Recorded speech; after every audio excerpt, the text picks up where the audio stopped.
Let me introduce myself. Hello, everyone. Welcome to Member Spotlight, and I will turn it over to our guest to introduce herself. Tell us a little bit about herself. Go ahead. All right. I am Mary Clark. I'm originally from Grand Rapids, Michigan, and my dad's company moved to Wisconsin. And boy, did I throw a temper tantrum. Fantastic. Huh?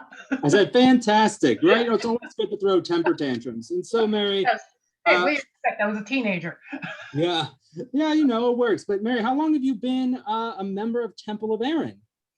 All right. Well, I've been a member of Temple of Aaron for about 15 years now. Great. And yes, I came there. My first visit to Temple of Aaron was actually during a community Passover Seder. And I just fell in love with it. And I'm going like, gotta come back here. So eventually I did. I came to the Temple of Aaron. Great. Yeah, no, it's amazing. It's, you know, that's a great segue actually to the next question, which is, you know, we do a lot of great programming, some that, you know, a lot of synagogues do, right? Like a community Seder, which is sad that we haven't had one for 2 years. I only had the honor of being at one community Seder in my first year here. But, you know, we do lots of different things or lots of different innovative services and programs, classes. And I was wondering if, you know, over those 15 years that you've been with us at Temple of Aaron, is there one or two that really stick out in your mind sort of as favorites or things that you absolutely love about Temple of Aaron? I really enjoyed the choir. I used to sing, and I was studying at one point to be a professional vocalist, and I missed the choir. I love the choir. And I love music, but I like to I miss the creativity when we did services. That is something I really miss. And I really enjoyed that. Yeah. I enjoyed watching the teens do their plays. That was, I loved.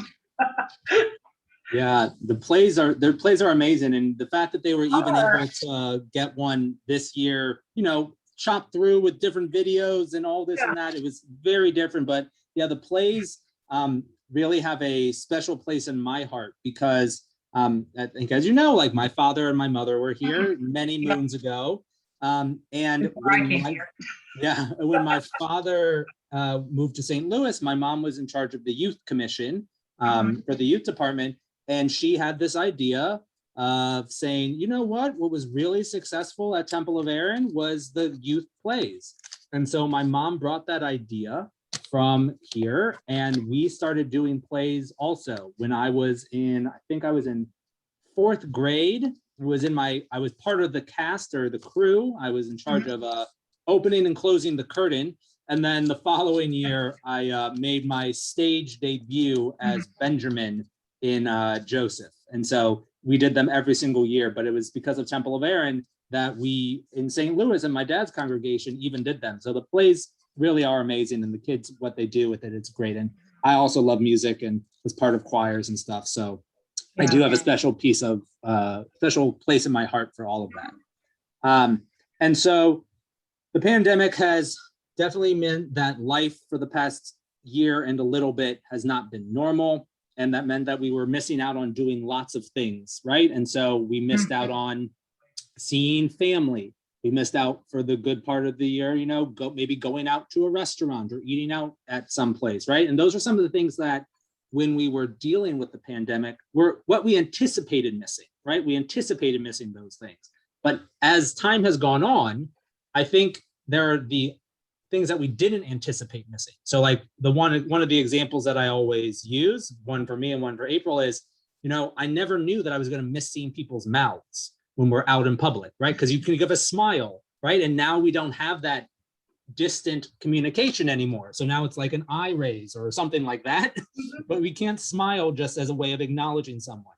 April, you know, just the other day was saying again how she went to go to work, got halfway down the stairs and realized, oh no, I don't have my mask, and had to come back up the stairs and get her mask. And she's like, I miss not having to think about that, right? Or people are like, I have to make sure I have my mask, I have my sanitizer, I'm ready, right? It's just, you can't just really walk out the door as easily anymore. So I'm curious if there's something that you're missing that you didn't anticipate missing? You know, I really miss hanging out with my friends after shul because we had this thing, we're closing the shul down while all the clergy left. We're still there Right. talking. Right. Another thing is I do miss seeing people, even because I do work as a mental health therapist, but some of my clients I see on Zoom, and it's not the same because you can read body language and when you're with them, it's much Right. easier to do that. Otherwise, I have to watch, how their expression with their eyes and their mouth, and I'm just like, what's really going on there? Right. Yeah, it's so true. It's so true. Like, and yeah, the closing, yeah, you and your friends did close down. I know many a times when I'd be, Yes.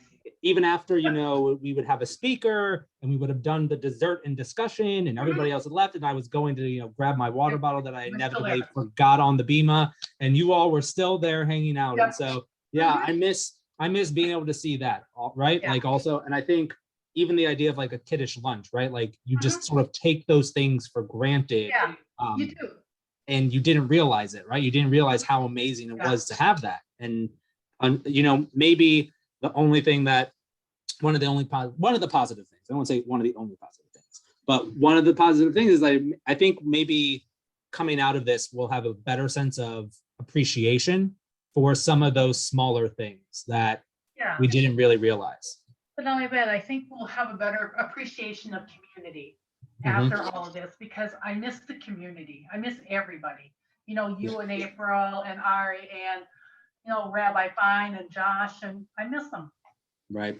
Yeah. And that's it's so true. It's like you just didn't necessarily think about that, right? And you didn't have that same appreciation for just like coming here every week and just going and seeing everybody, and just it was a given, right? And it was something that we took for granted. And so, yeah, it's just those are the things that we're missing now. And so, but with the other maybe positive or negative side of it, but it meant a lot of us had a lot more free time at home, especially in the very beginning of the pandemic when like we didn't really know what to do. If you weren't working remotely before, your business or your company might not have figured it out yet. So there's a little bit more free time. And that meant a lot more watching movies or Netflix or Hulu or just watching what's on TV itself. And so I'm curious, is there any, what's been maybe the best movie or television show that you've watched? Or is there an old television series or movie that you reconnected with during the pandemic because, we've had a little bit more free time or we're a little bit more up to watching and binge watching more? Oh God, did I ever? Well, first off, I watched Downton Abbey. I binged on that. I binged on The Ghost of Mrs. Muir. Totally. Couldn't believe I did that one, but I did. And there was another movie. Night Witches. It has the English captions, but it's all done in Russian. My friends decided that we wanted, after the pandemic, we're going to play this game called Night Witches. And these are women who flew airplanes that bombed the Nazis. World War II, and not too many people knew about this. Interesting. Yeah, and I thought it was interesting. It was my girlfriend who found it, and she told me about it. I watched the movie, and I'm going like, oh my God, this is good.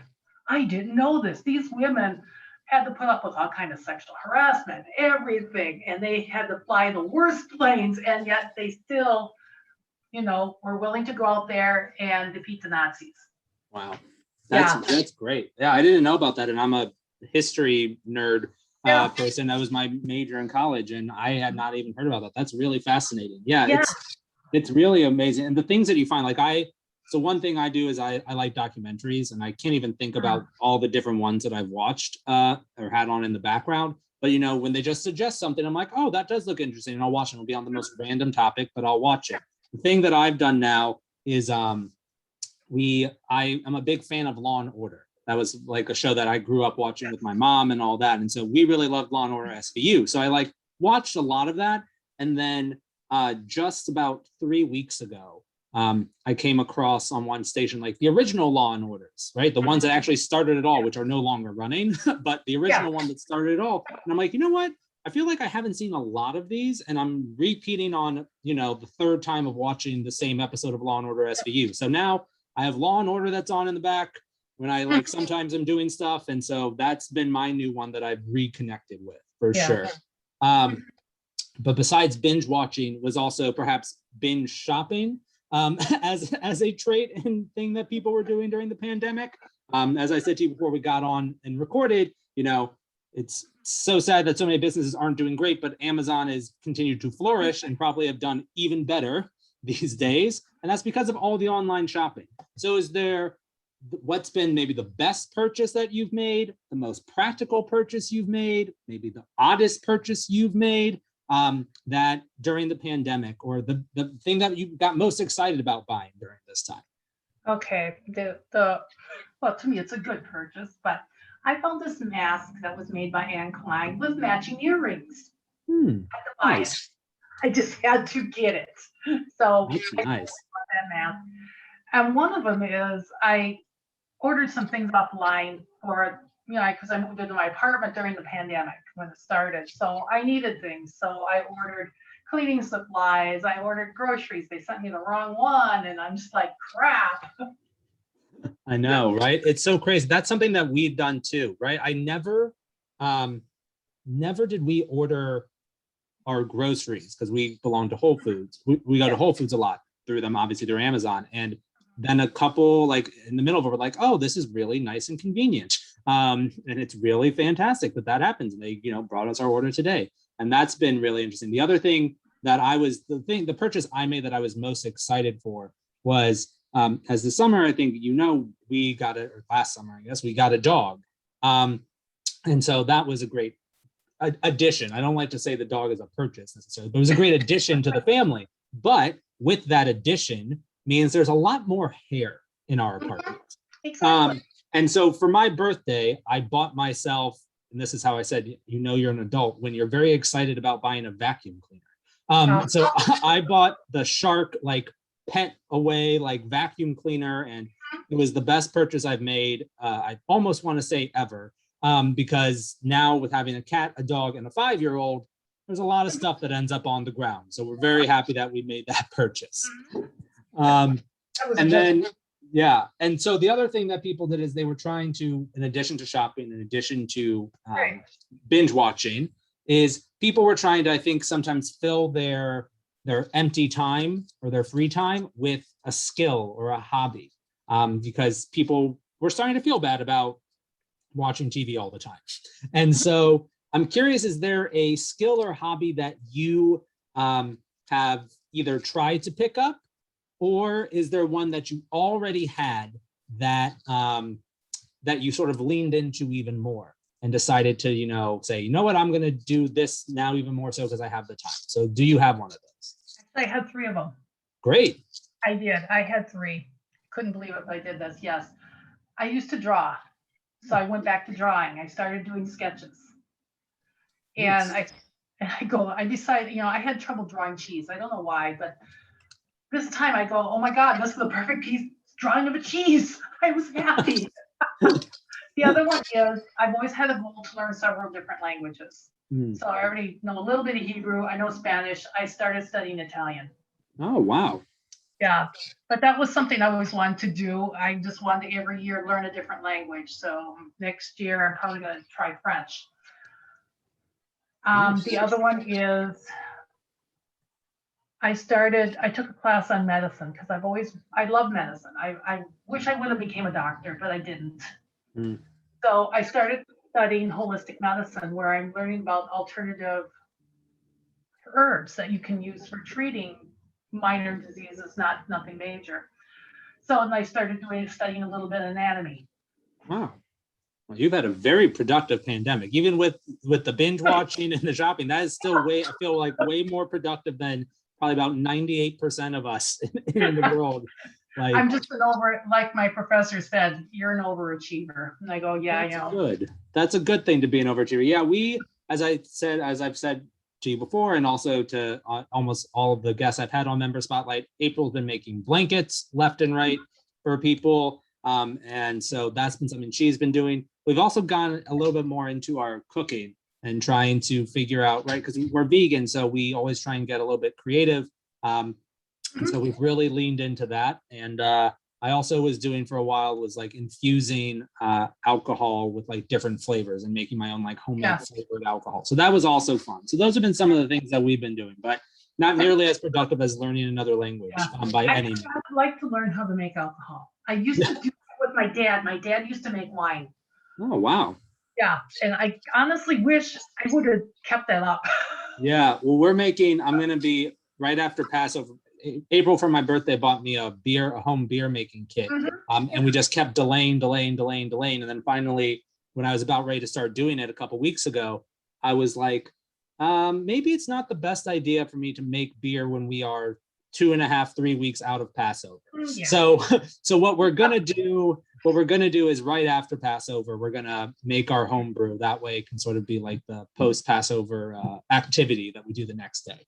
So that's what we plan on doing. But Mary, thank you so much for being on the Member Spotlight. I really do appreciate it. Everybody who is watching this either on YouTube or on Facebook, thank you so much. And then we will have a break on the Member Spotlight next week because it will be Chag, but it will be coming back to you at the beginning of April. So thank you, everybody. And Mary, thank you again. Yeah, thank you.